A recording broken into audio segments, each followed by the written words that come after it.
Assalamualaikum to all of you. A warm welcome on the platform of Qaida-Azam Online Academy. From today, we are going to start a NAB Tehsildar preparation series. First of all, I have a lot of thanks to Qaida-Azam Online Academy's whole team for providing us such brilliant platform to communicate with each other. So, guys, today is our first orientation class.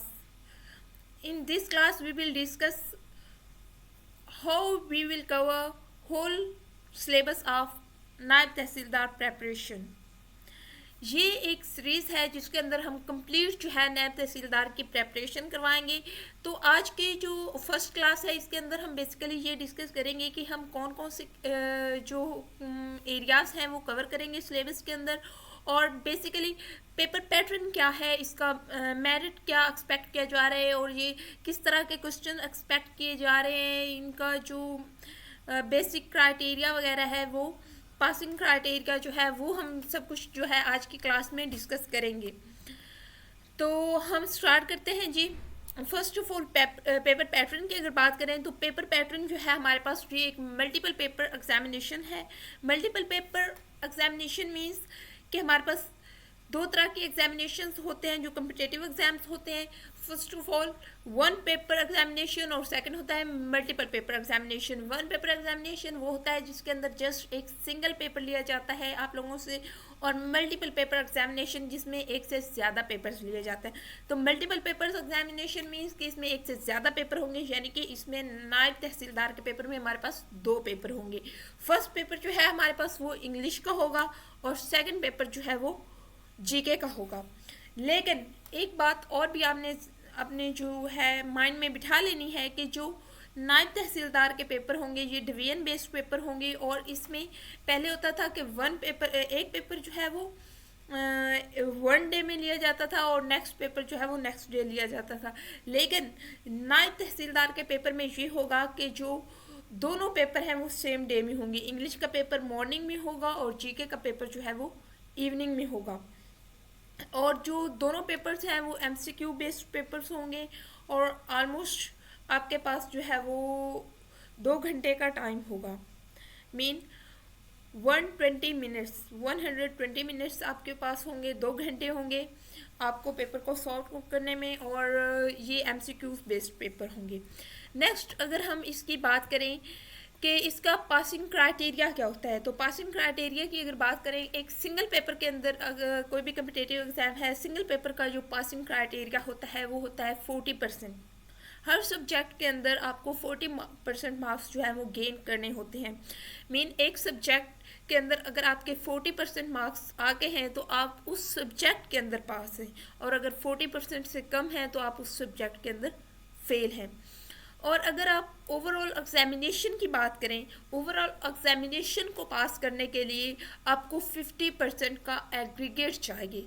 Mean अगर आपने हमारे यहाँ पे नायब तहसीलदार का English और GK का paper हो रहा है, तो इंग्लिश और जीके दोनों में आपने 40 मार्क्स ले लिए, ठीक है। 40 आउट ऑफ 100 आपके आ गए, या 45 आप कर लें, 45 आउट ऑफ 100 आपके आ गए, आपके टोटल मार्क्स बन गए 80 या 90। आप दोनों पेपर्स को पास आपने कर लिया है, लेकिन ओवरऑल एग्जामिनेशन को आप फेल कर जाएंगे। ओवरऑल एग्जामिनेशन आप पास नहीं कर पाएंगे। ओवरऑल एग्ज़ाम को आपको पास करने के लिए 50% का एग्रीगेट होना ज़रूरी है। मीन अगर आप दोनों सब्जेक्ट्स के अंदर, इंग्लिश के अंदर आपके आ जाते हैं 40 मार्क्स और जीके के अंदर आपके आते हैं 60 मार्क्स, तो आप जो है वो एग्ज़ाम जो है कम्पिटिटिव एग्ज़ाम वो पास कर जाएंगे, क्योंकि आपका एग्रीगेट 50% बन जाएगा। और इसके अलावा जो आप कहते हैं कि अगर आप पास हो जाएं तो ज़रूरी नहीं है जितने कैंडिडेट्स पास होंगे वो क्वालिफाई भी कर पाएँ इंटरव्यू के लिए। तो पास का एग्ज़ाम जो है वो पास होने का आपको एडवांटेज क्या होगा, वो एडवांटेज ये होगा कि जो हमारे पास पीपीएससी के एग्ज़ाम होते हैं, पीएमएस के जितने भी पीपीएससी के, एफपीएससी के, उसमें हमारे पास जो है वो 3 चांसेस होते हैं। जितने भी कम्पिटिटिव एग्ज़ाम्स हैं उनके अंदर हमारे पास 3 चांस होते हैं।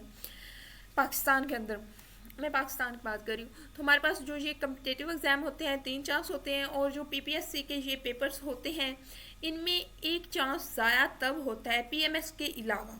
बाकी पेपर्स की अगर हम बात करें तो ये पेपर्स अगर आप एग्ज़ाम को पास कर जाएं, ओवरऑल एग्ज़ाम को आप पास कर जाएं, मीन अगर वन पेपर है उसमें आपके 40 मार्क्स आ गए, या अगर ज़्यादा पेपर्स हैं और उनमें आपका एग्रीगेट 50% आ गया, आप एग्ज़ाम पास कर गए, तो आपका चांस ज़ाया नहीं होगा। एडवांटेज क्या है कि आपका चांस ज़ाया नहीं होगा, आप अपना वो जो चांस है वो सेव रहेगा आपका। और बाकी आपका जो है वो क्वालिफाई वही लोग कर पाते हैं जिनके हाईएस्ट मार्क्स होते हैं, और इनका वही इंटरव्यू के लिए क्वालिफाई करने का इनका जो है वो चूज़ करते हैं कि एक अगर पोस्ट है तो वहाँ पे वो एक पोस्ट के लिए ऑलमोस्ट 5 कैंडिडेट्स, कॉमन ये है कि 5 कैंडिडेट्स वो शॉर्ट लिस्ट करते हैं। इसके अलावा इसके रूल्स में है कि वो 3 कैंडिडेट्स को भी शॉर्ट लिस्ट कर सकते हैं, 5 कैंडिडेट्स को भी इंटरव्यू के लिए शॉर्ट लिस्ट कर सकते हैं, और 8 कैंडिडेट्स को भी इंटरव्यू के लिए शॉर्ट लिस्ट कर सकते हैं। मीन अगर 100 स्टूडेंट्स पास हुए हैं, उन्होंने वहाँ पे जो है फोर कैंडिडेट्स जो हैं उनको रखना है, तो वहाँ पे वो ज़्यादातर चांसेस हैं कि वो 20 कैंडिडेट्स को शॉर्ट लिस्ट करेंगे, टॉप 20 कैंडिडेट्स जो होंगे उनको शॉर्ट लिस्ट करेंगे इंटरव्यू के लिए। तो ये इनका पासिंग क्राइटेरिया है। नेक्स्ट अगर हम बात करें हमारे इस शेड्यूल की, नैब तहसीलदार के पेपर के प्रिपरेशन की, तो ये हमारा बेसिकली 15 डेज़ का शेड्यूल होगा, और सबसे प्लस पॉइंट ये है कि ये फ्री ऑफ कॉस्ट होगा। इसमें आप लोगों को कोई फ़ी पे नहीं करनी होगी। डेली बेसिस पे आप लोगों के जो है वो 2 लेक्चर्स होंगे, एक इंग्लिश का लेक्चर होगा और एक हमारे पास जो है वो जीके का लेक्चर होगा। जो इंग्लिश का लेक्चर है वो उसमें आपकी इंग्लिश की प्रेपरेशन करवाई जाएगी, और जीके के लेक्चर में आपकी जीके की प्रेपरेशन। डेली बेसिस पे 2 लेक्चर्स होंगे। और इसके अलावा अगर हम जीके के पेपर की बात कर लें तो जीके के पेपर में हमारे पास डिफरेंट पोर्शंस होते हैं। डिफरेंट पोर्शंस के अंदर वो डिवाइड होता है। फर्स्ट ऑफ ऑल अगर हम बात करें इस्लामिक स्टडीज़ का पोर्शन होता है। नेक्स्ट हमारे पास जीके के पेपर में करंट अफेयर का पोर्शन आता है। करंट अफेयर में भी जो करंट इश्यूज हैं मीन के हमारे पास अब ये फेब के अंदर एक्सपेक्ट किया है, फेब और मार्च के अंदर होगा, तो यहाँ पे जो जैन 2022 के करंट अफेयर्स हैं और इसके अलावा दिसंबर 2021 के current affairs, this are most important. इसके अलावा अफगान इशू में से कोई एक आध वहाँ की जो तालिबान लीडरशिप है, फॉल ऑफ काबुल है, वहाँ से एक आध क्वेश्चन एक्सपेक्ट किया जा सकता है कि वहाँ से भी आ जाए। इसके अलावा जो हमारे पास नोबेल प्राइज़ होल्डर्स होते हैं, इसके अलावा ऑस्कर अवार्ड्स के बारे में, और रिसेंटली जैन 2022 के अंदर जो अवार्ड्स मिले हैं क्रिकेट के, वहाँ से भी एक्सपेक्ट किया जा सकता है। जो T20 वर्ल्ड कप हुआ है वहाँ से क्वेश्चंस आ सकते हैं। तो ये वो पोर्शंस हैं, ये वो एरियाज़ हैं जिनको हम कवर करने की कोशिश करेंगे। इसके अलावा जो मोस्ट रिपीटेड क्वेश्चंस हैं करंट अफेयर्स के, हम उनको भी जो है अभी रिसेंटली जो पेपर्स हुए हैं जो इनके अंदर आए हैं क्वेश्चंस, उनको भी जो है वो करवाने की कोशिश करेंगे, उनको भी प्रिपेयर करेंगे।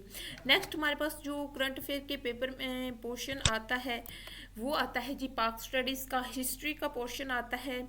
इसमें वो जंग आज़ादी के बारे में पूछा जा सकता है। इसके अलावा जो मराठों के साथ शाह वलीउल्लाह ने जंगें लड़ी, उनके नाम, ओरिजिनल नेम्स जो हैं शाह वलीउल्लाह का और अहमद शाह का, और इस तरह के क्वेश्चंस आ सकते हैं। इसके अलावा थोड़ा जीके का पेपर और ओवरऑल पीपीएससी ने अपनी जो है पॉलिसी थोड़ी चेंज की है, थोड़ा जो है वो टेक्निकल क्वेश्चंस आ रहे हैं, तो हम उनको कवर करने की कोशिश करेंगे। नेक्स्ट हमारे पास जी जनरल साइंस का पोर्शन है, और अगर हम बात करें हमारे पास अगर हम तहसीलदार के पेपर को देखें तो वहाँ पे जनरल साइंस के ऑलमोस्ट 19 क्वेश्चंस जो थे वो जनरल साइंस के थे।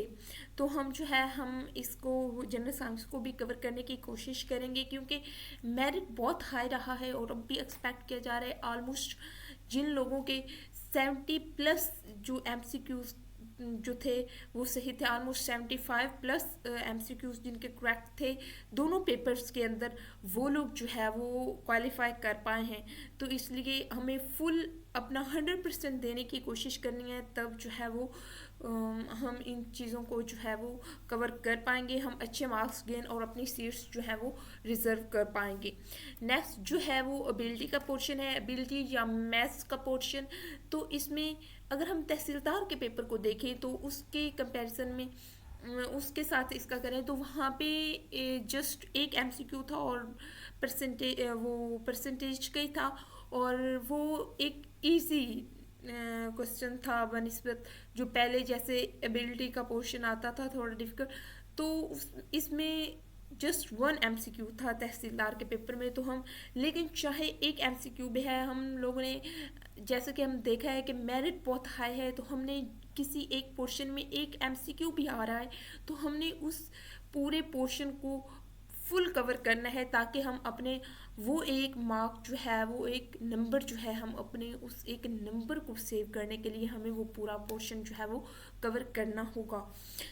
नेक्स्ट जी उर्दू का पोर्शन है। उर्दू में से ऑलमोस्ट जितने भी जीके के पेपर्स आते हैं वहाँ पे 8, 9, 10, 12, 11 इतनी एमसीक्यूज जो हैं वो आ जाते हैं, और ये 100 मार्क्स का जो है पेपर है, और इसमें भी एक्सपेक्ट किया जा रहा है कि 10 और 12 जो है एमसीक्यूज जो हैं वो उर्दू के पोर्शन में से भी आएंगे। ये मोस्ट इम्पोर्टेंट पोर्शन है और इसको भी हम जो है वो कवर करने की कोशिश करेंगे अपने लेक्चर्स के अंदर। नेक्स्ट हमारे पास जियोग्राफी है। जियोग्राफी के अंदर भी जो काफ़ी सारी चीज़ें हैं, और जियोग्राफी में थोड़ी इस तरह की भी चीज़ें आ जाती हैं। हम लोग पढ़ लेते हैं कि largest river in the world, लेकिन हम गौर नहीं करते। बहुत से बच्चों ने अभी तहसीलदार का पेपर था वहाँ पे यही क्वेश्चन आया हुआ था, largest river in the world. कुछ लोगों ने नील लगाया, कुछ ने अमेजन लगाया। तो डिफरेंट क्या है मेरे बच्चों, आप लोगों ने इन डिफरेंसेस पे गौर करना है, और ये छोटी छोटी चीज़ें हैं ये माइंड में रखनी है कि लॉन्गेस्ट रिवर, अगर कहीं लॉन्गेस्ट लिखा है तो गौर से पढ़ो चीज़ों को। लॉन्गेस्ट है तो वहाँ पे लार्जेस्ट और लॉन्गेस्ट में डिफरेंट होता है। बहुत सी ऐसी चीज़ें हैं, बहुत से ऐसे ज्योग्राफी के अंदर एमसीक्यूज हैं, लार्जेस्ट, लॉन्गेस्ट और इस तरह के, वो उन्हें ही वो ढूंढ के एग्जामिनर्स जो हैं वो ऐड कर देते हैं, और हम लोग एग्ज़ाम के अंदर भी और पहले भी हम लोग जहाँ पे पढ़ रहे होते हैं वहाँ पे हम लोग गौर नहीं कर रहे होते। तो largest river in the world जो है वो अमेज़न है, और longest river in the world जो है वो नील है। तो इस तरह के एमसीक्यूज जो हैं हम उनको भी कवर करने की कोशिश करेंगे। जो चीज़ें जियोग्राफी के अंदर इम्पोर्टेंट एमसीक्यूज हैं और जो रिपीटेड एमसीक्यूज हैं उनको कवर करने की अपने लेक्चर्स के अंदर कोशिश करेंगे। इसके बाद मोस्ट इम्पोर्टेंट पोर्शन आ जाता है हमारे पास जीके का पेपर का, और ये सबसे इम्पोर्टेंट है जी कंप्यूटर का पोर्शन। कंप्यूटर साइंस का सबसे ज़्यादा जीके के पेपर के अंदर जो है सबसे ज़्यादा पोर्शन कंप्यूटर साइंस के अंदर आ रहा है। इसके अलावा तहसीलदार के पेपर के अलावा भी जो पेपर्स अभी रिसेंटली हुए हैं, सब इंस्पेक्टर के पेपर की हम बात कर लें, वहाँ पे भी 40 एमसीक्यूज कंप्यूटर साइंस के थे। जीके के जो तहसीलदार और नैब तहसीलदार का पेपर है, यहाँ पे भी उन्होंने मेंशन किए हुए बाकायदा तौर पे जीके के पेपर में कि कंप्यूटर साइंस 30% आएगी। तो सबसे ज़्यादा 30%, 40% कंप्यूटर साइंस का पोर्शन होगा। मीन कि ये सारे जो हमारे पास Islamic studies, current affair, Urdu, geography, ये सारे पोर्शंस हमारे जो हैं ये 2/3 होंगे, और कंप्यूटर साइंस जो है ये पेपर का 1/3 होगा। तो हमें ये पोर्शन जो है ये सबसे ज़्यादा इम्पोर्टेंट है कंप्यूटर साइंस का पोर्शन, तो हम इसको भी कवर करने की कोशिश करेंगे। और इन सारे पोर्शंस पे हम इनको डिवाइड कर लेंगे कि Islamic studies, current affairs, Islamic studies पे कोई एक आध 2 लेक्चर्स हो जाएंगे, करंट अफेयर पे 2।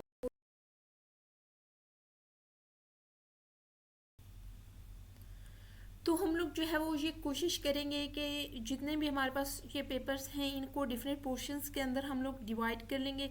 मीन के एक इस्लामिक स्टडी के पोर्शन पे 2 लेक्चर्स हो जाएंगे, करंट अफेयर पे 1 लेक्चर, पाक स्टडी पे। कंप्यूटर साइंस हम कोशिश करेंगे कि मैक्सिमम लेक्चर्स कंप्यूटर साइंस पे हों, उर्दू पे 2 लेक्चर्स हो जाएंगे। तो इस तरह हम डिफरेंट लेक्चर्स को डिवाइड करके जीके का पेपर को प्रिपेयर करने की कोशिश करेंगे। इसके अलावा जो इंग्लिश का पेपर है, इंग्लिश की ओरिएंटेशन है, उसके अंदर किस तरह के एमसीक्यूज आते हैं, और वो सब जो है वो आपकी इंग्लिश के ओरिएंटेशन क्लास के अंदर आप लोगों के साथ डिस्कस किया जाएगा। इसके अलावा अगर मैं आपको जनरल चीज़ें बताऊँ तो हमारे पास इंग्लिश के पेपर में तो हमारे पास जो टेंसेस हैं वो आ जाते हैं, वॉइसेस आ जाती हैं, स्पीचेस आ जाती हैं, इसके अलावा पार्ट्स ऑफ स्पीच आ जाते हैं। स्पीचेस में डायरेक्ट एंड इनडायरेक्ट स्पीचेस, तो वहाँ पे इसके अलावा पार्ट्स ऑफ स्पीच, आर्टिकल्स बहुत इंपॉर्टेंट पोर्शन है, वहाँ से ऑलमोस्ट मोर देन 5 आपके आ जाएंगे आर्टिकल्स, यूज़ ऑफ आर्टिकल में से। इसके अलावा जो हमारे पास कंडीशनल सेंटेंसेस हैं, सब्सटीट्यूशन, वन वर्ड सब्सटीट्यूशन सबसे ज़्यादा आ रहे हैं। उसके अलावा ट्रांसलेशन, कोई एक सिंगल सेंटेंस वो दे सकते हैं और उस सेंटेंस का वो कह सकते हैं कि उर्दू इसकी ट्रांसलेशन करें या इंग्लिश ट्रांसलेशन करें। इसके अलावा वोकैबलरी बहुत ज़्यादा इंपॉर्टेंट है। सिनोनिम्स, एंटोनिम्स, एनालॉजीज का भी जो है वो ऑलमोस्ट हमारे पास 7 to 8 और 10 MCQs जो हैं इंग्लिश के पेपर में आ सकते हैं। तो ये वो चीज़ें हैं जो हम जो एक शेड्यूल है हमारा, एक्सपेक्ट किया जा रहा है कि हम इन चीज़ों, आप लोगों को एक हमने भी गाइडलाइन दी है, तो इन चीज़ों को हम लोग जो है, ये हमारी स्ट्रेटजी है, इन चीज़ों को हम लोग कवर करने की कोशिश करेंगे। इसके अलावा आप लोग जो है वो, आप लोगों को चाहिए कि डेली के लेक्चर्स डेली प्रिपेयर करें, डेली की प्रेपरेशन करें और इन लेक्चर्स को अपने ज़्यादा से ज़्यादा फ्रेंड्स के साथ और जितने भी आपके रिलेटिव्स हैं जो अपेयर हो रहे हैं नैब तहसीलदार के अंदर, तो उनके साथ शेयर करें ताकि ज़्यादा से ज़्यादा लोग जो हैं इन बेनिफिट्स को गेन कर सकें। इसके अलावा जीके के पेपर्स, जीके का जो पेपर है, इसकी प्रेपरेशन तो ऑलमोस्ट हर बंदे को करनी है, चाहे जितने भी एग्ज़ाम्स होंगे आपके, लाइक अभी लेक्चरर्स क्या आ रहे हैं तो वहाँ पे भी 20% आपको पोर्शन जीके का आएगा। तो वो आपको चाहे 20 MCQs आने हों या 100, आपको पोर्शन पूरा ही प्रिपेयर करना है, आपको सिलेबस फुल कवर करना होता है अपने उन मार्क्स को जो है वो सिक्योर करने के लिए। तो ये जो है अपने जितने भी कम्पिटेटिव एग्ज़ाम्स में अपेयर होने वाले फ्रेंड्स हैं उनके साथ इन लेक्चर्स को शेयर करें ताकि वो लोग भी इससे बेनिफिट्स गेन कर सकें। इसके अलावा जो है आप लोगों ने अपना फुल फोकस रखना है अपनी स्टडीज़ के अलावा। तो हम लोग जो है इंशाल्लाह आप लोगों के साथ जो है डेली का लेक्चर जो